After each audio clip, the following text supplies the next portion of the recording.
Hello everyone, good evening. Poush Sankranti চলে গেছে অনেক দিন হলো, তবে আমাদের পিঠে পুলি খাওয়া কিন্তু এখনও শেষ হয়নি। সত্যি বলতে আমরা এই বছর সেরকমভাবে নানান রকমের পিঠে বানাইনি। ওই সরা পিঠে করেছিলাম, সেটাকে 2-3 রকমভাবে, কোনো দিন দুধে দিয়ে, কোনো দিনও পেঁয়াজ লঙ্কা ধনে পাতা দিয়ে, আর কোনো দিনও বা এমনি একদম প্লেন সাজের পিঠা। তবে আজ একটু মালপোয়া বানানোর ইচ্ছে হয়েছে, তাই যে এখন সন্ধ্যাবেলা একটু কয়েকটা মালপোয়া ভেজে নেব। একদম আমি এটা রেডি করে নিয়েছি। কীভাবে রেডি করেছি সেটা একটা পরের ভিডিওতে বলবো। এখন এই প্রথম মালপোয়াটা দিব, তেলে ছাড়বো। চলো দেখি কেমন হয়। এই তেল একদম সুন্দরভাবে গরম হয়ে গিয়েছে। এবার আমি এইভাবে হাতা দিয়ে দিয়ে নেব, নিয়ে ছাড়ছি, দেখি প্রথমটা কেমন হয়। জানি না কেমন হবে।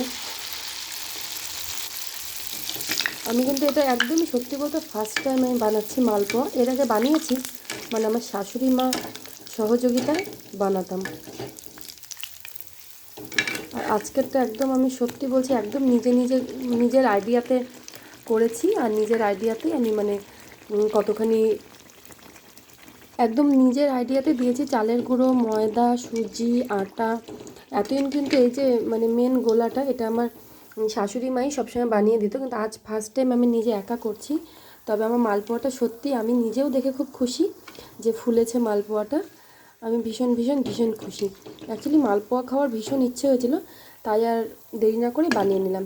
চলো, টাটা।